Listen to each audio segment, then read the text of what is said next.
සියලුම දෙනාටම ආයුබෝවන් සුබ රාත්‍රියක්. අද අපි සාකච්ඡා කරන්නේ අපේ ස්පීඩ් රිවිෂන් පේපර් ක්ලාස් එකේ හතරවෙනි දවස තමයි අද කරන්නේ.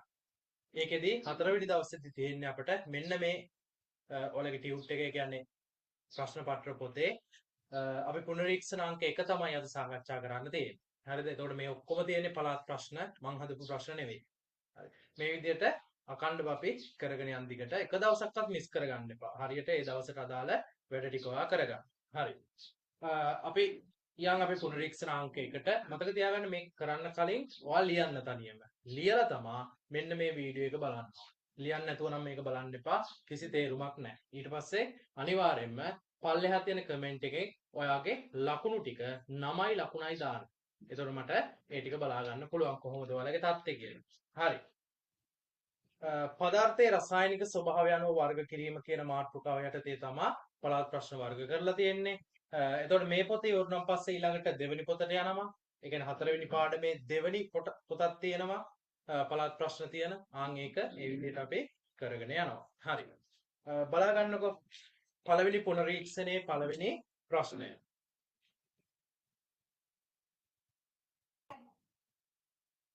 පළවෙනි ප්‍රශ්නය. පහත් ද්‍රව්‍ය සංසුද්ධ හා සංසුද්ධ නොවන ද්‍රව්‍ය ලෙස කොටස් දෙකකට බෙදන්න. අපි කිව්වා පදාර්ථයේ රසායනික ස්වභාවය අනුව පදාර්ථයේ ප්‍රධාන කොටස් දෙකකට බෙදන්න පුළුවන්. මොනවද ප්‍රධාන කොටස් දෙක? සංසුද්ධ ද්‍රව්‍ය නැත්නම් සංසුද්ධ නොවන ද්‍රව්‍ය.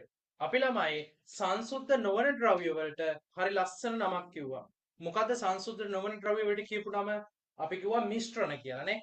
පදාර්ථයේ කොටස් දෙකයි සංසුද්ධ ද්‍රව්‍ය සහ සංසුද්ධ නොවන ද්‍රව්‍ය. සංසුද්ධ නොවන ද්‍රව්‍ය වලට අපි නමක් කිව්වා මිශ්‍රණ කියලා. හරි. එතකොට මේ දීලා තියෙන වරහන් ඇතුලේ දීලා තියෙන සංයෝග ටික සංසුද්ධ ද්‍රව්‍ය සහ මිශ්‍රණ වලට කොටස් දෙකකට වෙන් කරන්න තියෙන්නේ. හරි. මොකද්ද මුලින්ම සංසුද්ධ ද්‍රව්‍යයක් කියලා කිව්වේ? සංසුද්ධ ද්‍රව්‍යයක් කියලා කිව්වේ නිශ්චිතවම සංඝටක එකකින් විතරයි මේ ද්‍රව්‍ය හැදිලා තියෙන්නේ. අපි කිව්වා සංයුතිය එකයි.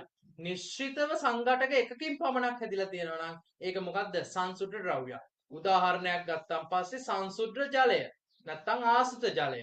මේ දෙකම කියන්නේ පිරිසුදු ජලය. එතකොට මේවල ගත්තාන් පස්සේ කිසිම අයන වර්ගයක්වත් වෙන මොකවත් දිය වෙලා නැහැ. ඊටාම පිරිසුදු ජලය. මේවා සංසුද්ධ ද්‍රව්‍යයක්. මිශ්‍රණයක් කිව්වේ නැත්නම් සංසුද්ධ නොවන ද්‍රව්‍යයක් කිව්වේ ඒවල සංඝටක දෙකක් හෝ වැඩි ගන්නක් තියෙන්න පුළුවන්. උදාහරණයක් ලුණු ද්‍රාවණය. ලුණු ද්‍රාවණය ඇතුලේ ලුණුත් තියෙනවා වතුරක් තියෙනවා. ලුණුත් තියෙනවා ජලයක් තියෙනවා. ඒ නිසා ඒක සංසුද්ධ නොවන ද්‍රව්‍යයක් හෙවත් මිශ්‍රණයක්. අන්න සංඝටක දෙකක් තිබ්බා. සමහර ද්‍රව්‍ය තියෙනවා සංඝටක දෙකකට වඩා වැඩි ගන්නවා. උදාහරණයක් විදිහට අයිස්ක්‍රීම් එකක් ගත්තොත් අයිස්ක්‍රීම් එකේ තියෙනවා ජලය තියෙනවා, ඒ වගේ වර්ණක තියෙනවා, ඒ වගේම සීනි තියෙනවා නේ. ඔය විදිහට සංඝටක දෙකක් හෝ වැඩි ගන්නක් තියෙන මිශ්‍රණක් තියෙනවා.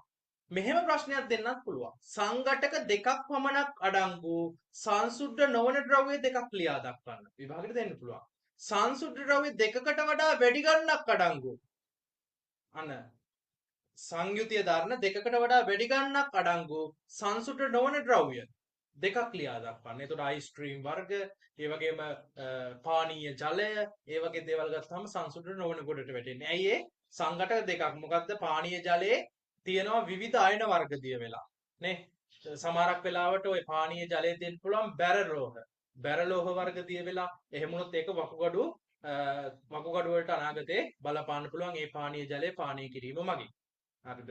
ඒක අපි අපේ බහිස්ත්‍රාව්‍ය පද්ධතිය කියන පාඩමේ මම ওই වකුගඩු ගැන හොඳට ඔයාලට කියලා දෙනවා. මොකද අපි පාඩමක් ඉගෙන ගන්න ඕනේ. ඒ පාඩම විෂය කරුණු ඉගෙන ගන්න ගමන් අවට වටපිටාව සාකච්ඡා කරන්න. මොකද අනාගතයේ ඔයලා තමයි අනාගත પરම්පරාවට යන්නේ. ඒ නිසා ඔයාලට දැනුම ලබා දෙන එක ඉතාම වැදගත්. හරි.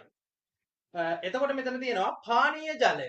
හරි. පානීය ජලය කියපුවාම මේ පානීය ජලය විතරක් නෙවෙයි තියෙන්නේ. විවිධ අයන වර්ග දිය වෙලා තියෙන්නේ. ඒ නිසා පානීය ජලය කියන එක සංසුද්ධ නොවන ද්‍රව්‍යයක් නැත්තම් මිශ්‍රණයක්.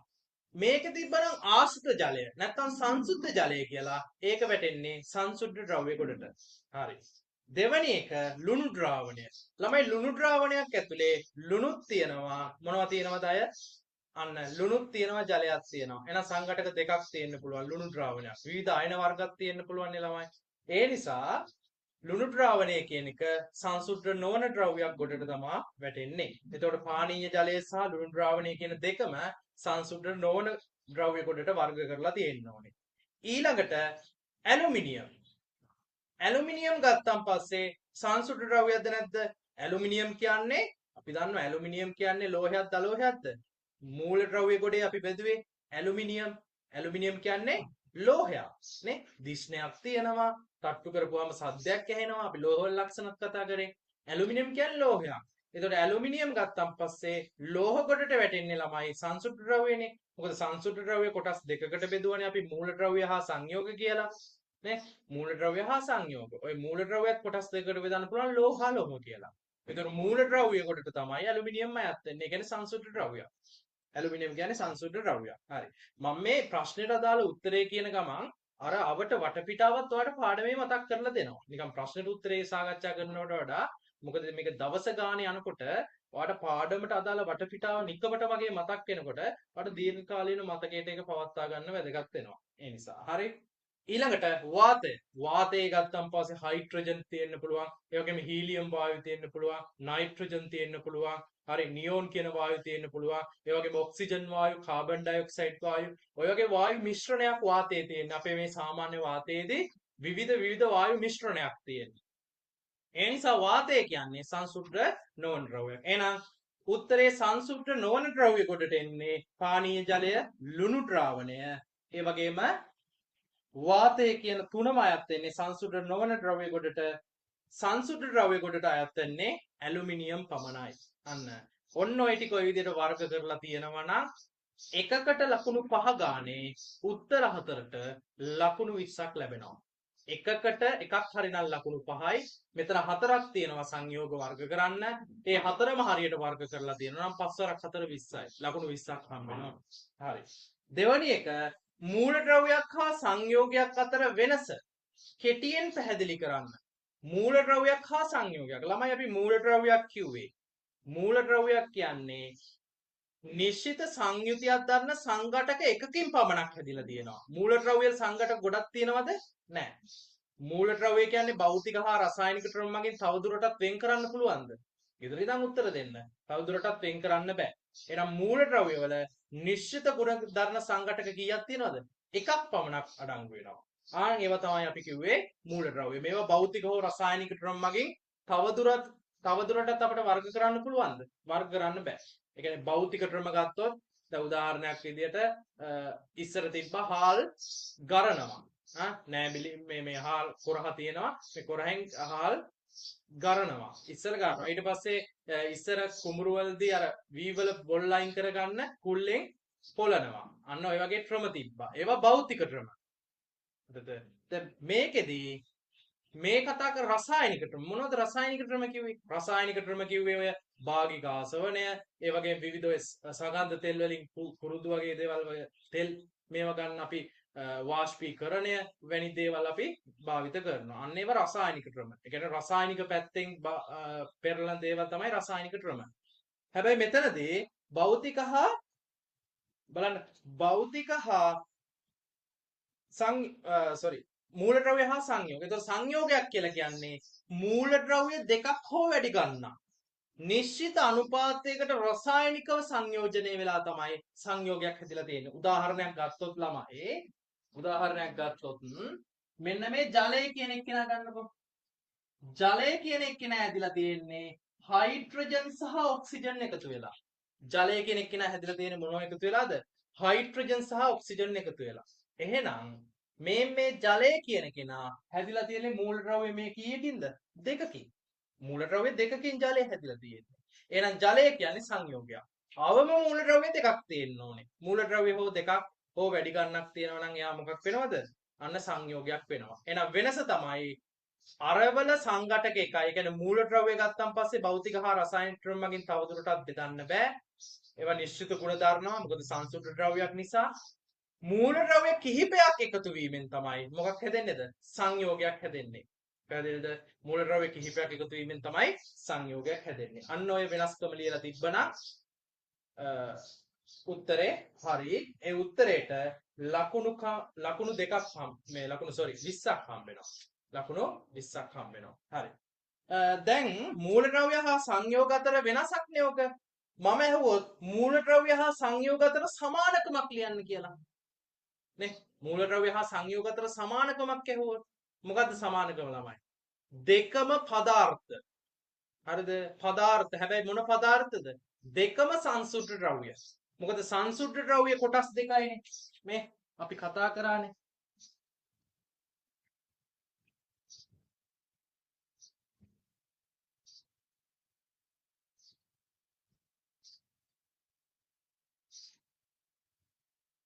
හරි. අපි කතා කරානේ සංසුද්ධ ද්‍රව්‍ය ගත්තන් පස්සේ සංසුද්ධ ද්‍රව්‍ය ගත්තන් පස්සේ මේ සංසුද්ධ ද්‍රව්‍ය ප්‍රධාන කොටස් දෙකකට බෙදනවා ළමයි. ඒ තමයි මූල ද්‍රව්‍ය අනිත් එක සංයෝග. මේ මූල ද්‍රව්‍ය හා සංයෝග බලන්න මේ දෙකේම තියෙන සමානකම. මේ දෙකේම තියෙන සමානකම මොකද්ද? දෙකම සංසුද්ධ ද්‍රව්‍ය. මොකද සංසුද්ධ ද්‍රව්‍යනේ බෙදන්නේ මූල ද්‍රව්‍ය හා සංයෝග ලෙස. මේවල සංඝටක එකයි තියෙන. ඒක තවදුරටත් වෙන් කරන්න බෑ. උදාහරණයක් ගත්තන් පස්සේ සෝඩියම්. සෝඩියම් මූල ද්‍රව්‍ය ගත්තාම තවදුරටත් කඩන්න බෑ. හැබැයි සංයෝග ගත්තන් පස්සේ මේ මූල ද්‍රව්‍ය කීයක්වත් එකතු වෙනවද? අවම දෙකක්වත් එකතු වෙනවා. තනි මූල ද්‍රව්‍යකින් සංයෝගයක් කවදාකවත් හැදෙන්නේ නැහැ. අවම මූල ද්‍රව්‍ය දෙකක් හෝ වැඩි ගණනක් එකතු වෙලා තමයි සංයෝගයක් හැදෙන්නේ. හරි. මේ දෙකේ වෙනස්කම එක සමානකමක් විභාගෙට ඇවුවොත් කියන්න රතු පෑනේ. මූලද්‍රව්‍ය හා සංයෝගයක අතර ඇති සමානකමක් වන්නේ මූලද්‍රව්‍ය හා සංයෝග අතර ඇති සමානකමක් වන්නේ මූලද්‍රව්‍ය හා සංයෝග යන දෙකම සංසුද්ධ ද්‍රව්‍ය වීමයි. මූලද්‍රව්‍ය හා සංයෝග යන දෙකම සංසුද්ධ ද්‍රව්‍ය වීමයි. හරි. මම කියවනේ දැන් මේකේ පළාත් ප්‍රශ්නේ අහලා තියෙන්නේ වෙනස්කමක් ළමයි. හැබැයි ඉදිරි පළාත් ප්‍රශ්නකදී ඔයාලට අහන්න බෑද සමානකම? අහන්න පුළුවන්. ඒ නිසා මම මේ වටපිටාවත් එක්ක සාකච්ඡා කරගෙන යන්නේ. හරි. 3. සංසුද්ධ ද්‍රව්‍ය ස්වභාවය පදනම් කරගෙන ඒවා කොටස් දෙකකට බෙදනු ලබයි. ඒ මොනවාද මේ? සංසුද්ධ ද්‍රව්‍ය කොටස් දෙක මොකක්ද ළමයි? අන්න මූලද්‍රව්‍ය හා සංයෝග. සංසුද්ධ ද්‍රව්‍ය කොටස් දෙක මූලද්‍රව්‍ය හා සංයෝග. හරි. ඒ දෙක ලියලා තියෙන්න ඕනේ. අර දෙවැනි එකට ලකුණු ළමයි 20යි. වෙනස්කම ලියලා තියෙනවා නම් 20යි. එකක් හරි නම් එහෙම ලකුණු නැහැ. දෙකම හරනම් තමයි 20. වෙනස්කම ලියලා තියෙනවා. හරි. තුන්වෙනි එකට ලකුණු මේක එකකට 5 ගානේ. මූලද්‍රව්‍ය ලියලා තියෙනවා නම් 5යි, සංයෝග ලියලා තියෙනවා නම් 5යි. ලකුණු දෙකටම 10ක් ලැබෙනවා. ලකුණු 10ක් ලැබෙනවා. හතරවෙනි ප්‍රශ්නෙට එන්න. පහත සංයෝග සතු මූලද්‍රව්‍ය නම් කරන්න. අපේ කෙටික්‍රමය භාවිත කරන්න ඕනෑම සංයෝගයක් දුන්නම් පස්සේ ඒකට අදාළ මූලද්‍රව්‍ය ලියන කෙටික්‍රමයක් මං කිව්වා. ඒ කෙටික්‍රමය භාවිත කරන්න. බලන්න පළවෙනියට තියෙන්නේ සෝඩියම් හයිඩ්‍රොක්සයිඩ්. ළමයි සෝඩියම් හයිඩ්‍රොක්සයිඩ් කියනකොට පළවෙනි පදයෙන් කෙලින්ම මූලද්‍රව්‍යයක් කියවෙනවා. මොකද්ද? සෝඩියම් හයිඩ්‍රොක්සයිඩ් කියනකොට පළවෙනි පදේ සෝඩියම්. එහෙනම් එක මූලද්‍රව්‍යයක් මොකද්ද? සෝඩියම්. හයිඩ්‍රොක්සයිඩ් කියලා ඉවර. අන්තිමේට මොන වචනෙන්ද ඉවර වෙන්නේ? සයිඩ් කියලා. සයිඩ් කියලා ඉවර වෙනවා නම් අනිවාර්යෙන් අපි කිව්වා මොන මූලද්‍රව්‍ය තියෙනවා කියලාද? ඔක්සිජන් තියෙනවා කියලා. එහෙනම් සෝඩියම් හයිඩ්‍රොක්සයිඩ් වල තියෙන්නේ සෝඩියම් තියෙනවා, ඔක්සිජන් තියෙනවා. අර හයි කියලා වචනයක් කියවෙනකොට මොනවද මූලද්‍රව්‍ය? හයිඩ්‍රජන්. එහෙනම් සෝඩියම් හයිඩ්‍රොක්සයිඩ් වල තියෙන්නේ සෝඩියම්, හයිඩ්‍රජන් සහ ඔක්සිජන්. හරිද? ඒ වගේම මේ සෝඩියම් හයිඩ්‍රොක්සයිඩ් කියන්නේ භස්මයක්. අපි 8 වෙනි පාඩමේ සාකච්ඡා කරේ භස්මයක් සෝඩියම් හයිඩ්‍රොක්සයිඩ්. හරි. දෙවෙනි එක බලන්න කාබන් ඩයොක්සයිඩ්. කාබන් කියනකොට කාබන් කියවෙනවා ඩයොක්සයිඩ් කියලා ඉවර වෙන්නේ. අන්තිමේටම සයිඩ් කියන වචنين ඉවර වෙනවා නම් ඔක්සිජන් තියෙනවා. එහෙනම් ඒක හැදිලා තියෙන මූලද්‍රව්‍ය තමයි කාබන් සහ ඔක්සිජන්. එහෙනම් සෝඩියම් හයිඩ්‍රොක්සයිඩ් වල තියෙන්නේ sodium, hydrogen, oxygen. Carbon dioxide වල තියෙන්නේ කාබන්, ඔක්සිජන්. එහෙනම් ඒ සෝඩියම් හයිඩ්‍රොක්සයිඩ් වල මූලද්‍රව්‍ය ඔක්කොම ලියලා තියෙනවා නම් එකක් විතරක් බෑ.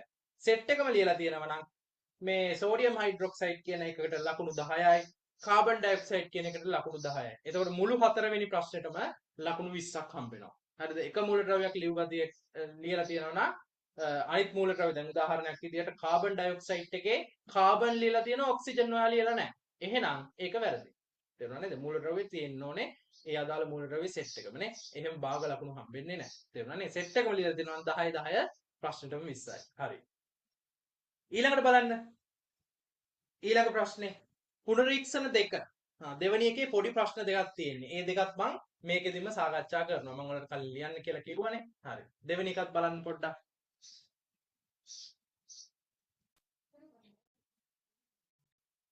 බලන්න.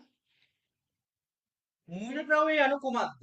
හඳුන්වන්න. ළමයි මූලද්‍රව්‍ය යනු කුමක්ද කියලානේ අහන්නේ. ඒ නිසා මේක නිශ්චිත අර්ථ දැක්වීමක්.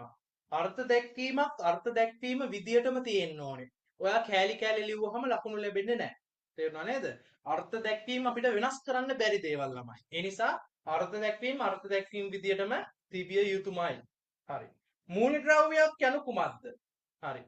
මූලද්‍රව්‍යයක් කිව්වේ භෞතික හෝ රසායනික ක්‍රම මගින් වෙනස් ගුණ ඇති ද්‍රව්‍ය වලට තවදුරටත් බෙදිය නොහැකි නිශ්චිත ගුණධර්ම සංසුද්ධ ද්‍රව්‍ය. නිශ්චිත ගුණධර්ම සංසුද්ධ ද්‍රව්‍ය තමයි මූලද්‍රව්‍ය කියලා කියන්නේ. මොකක්ද එහෙනම් මෙහෙම තියෙන්න ඕනේ උත්තරේ භෞතික හෝ රසායනික ක්‍රම මගින් තවදුරටත් වෙනස් ගුණ ඇති ද්‍රව්‍ය වලට බෙදිය නොහැකි නිශ්චිත ගුණධර්ම සංසුද්ධ ද්‍රව්‍ය තමයි මූලද්‍රව්‍ය කියන්නේ. සර් මං ලියලා තියෙන එකේ භෞතික නැහැ. සර් මං ලියලා තියෙන එකේ රසායනික නැහැ. වෙනස් ගුණ ඇති ද්‍රව්‍ය වලට බෙදිය නොහැකි කියලා නෑ. නිශ්චිත ගුණ දරනවා කියලා නෑ. ආන් එහෙම වර්ත දැක්වීමේ කෑලි අඩුයි නම්. හරිද? එකක් හරි කෑල්ලක් අඩුයි නම් ලකුණු ලැබෙන්නේ නෑ. අර්ථ දැක්වීම වැරදි ළමයි. මොකද අර්ථ දැක්වීම අපිට වෙනස් කරන්න බෑ. අර්ථ දැක්වීම විදියටම තිබිය යුතුයි. ඒ නිසා ආන් අර විදියට මම කියපු විදියට ලියලා තියෙනවා ලකුණු ඒකට 20ක් හම්බෙනවා. ලකුණු 20ක් හම්බෙනවා. හරි. දෙවෙනි එක බලන්නකෝ. නිදසුන් දෙකක් ලියන්න. මූලද්‍රව්‍ය වලට නිදසුන් දෙකක්. අපි ඕන තරම් කිව්ව නේද? අර කාසික සබංගාන කොෂ්ෂයියා. අපි කෙට්‍රමයක් කිව්වනේ. ඒකෙන්ම ගොඩක් මූලද්‍රව්‍ය ලියන්න පුළුවන්. නැත්නම් ඔයාලට බෝරෝන්, රසදිය, ඒ කියන්නේ රසදිය කියන්නේ මර්කරි, ඊට පස්සේ හයිඩ්‍රජන්, හීලියම්, නියෝන්, නාගන්, ඊට පස්සේ ඔක්සිජන්, කාබන්, හයිඩ්‍රජන්, නයිට්‍රජන් ඔය ඕන එකක්. ඔය ඕන එකක් මූලද්‍රව්‍ය ළමයි. අන්න එහෙම මූලද්‍රව්‍ය දෙකක් ලියලා තියෙනවා නම් එකකට පහ ගානේ පස්වරක් දෙක ලකුණු 10ක් ලැබෙනවා. එතකොට දෙවැනි සම්පූර්ණ ප්‍රශ්නෙට ලකුණු 10ක් ලැබෙනවා. තේරුණානේ? සීඝ්‍ර පුනරීක්ෂණ දෙකේ දෙවැනි ප්‍රශ්නෙට ලකුණු 10ක් ලැබෙනවා. එතකොට පළවෙනි ප්‍රශ්නෙට පස්වරක් හතර ලකුණු 20ක් ලැබුණා. දෙවන ප්‍රශ්නෙට ලකුණු 20ක් දුන්නාමම තුන්වෙනි ප්‍රශ්නෙට ලකුණු 10ක් දුන්නා. හතරවෙනි ප්‍රශ්නෙට 10 10 ලකුණු 20ක් දුන්නා. පුනරීක්ෂණ දෙකේ පළවෙනි එකට ලකුණු 20ක් දුන්නා. දෙවැනි එකට පස්වරක් දෙක පහ පහ ලකුණු 10ක් දුන්නා. ඔක්කොම ලකුණු 100යි. ඔයාගේ ලකුණු 100න් කීයද කියලා 9යි. ඔයාගේ ලකුණු ටිකයි මේ පල්ලෙහා තියෙන කමෙන්ට් එකේ කමෙන්ට් කරන්න. හරිද? එතකොට මට ඔයාගේ තත්ත්වය දැනගන්න පුළුවන්. නොකඩවා මේක කරන කට්ටියට අපි අවසානයේ කුසලාන ලබා දෙනවා. කුසලාන මගින් මොකද ඒ දරුවන්ගේ නොකඩවා කරන කැපවීම අපි අගය කරන්න ඕනේ. එහෙම ලබා දෙනවා. ඒකේ වීඩියෝ එකත් අපි ඉදිරියේදී මේ channel එකෙන්ම දාන්නම් ඒ කුසලාන ලබා දෙන එක. ඒ නිසා සියලුම දෙනා නොකඩවා මේ වැඩ ටික කරගෙන යන්න. එනම් සියලු දෙනාට ආයුබෝවන් සුබ රාත්‍රියක් වේවා.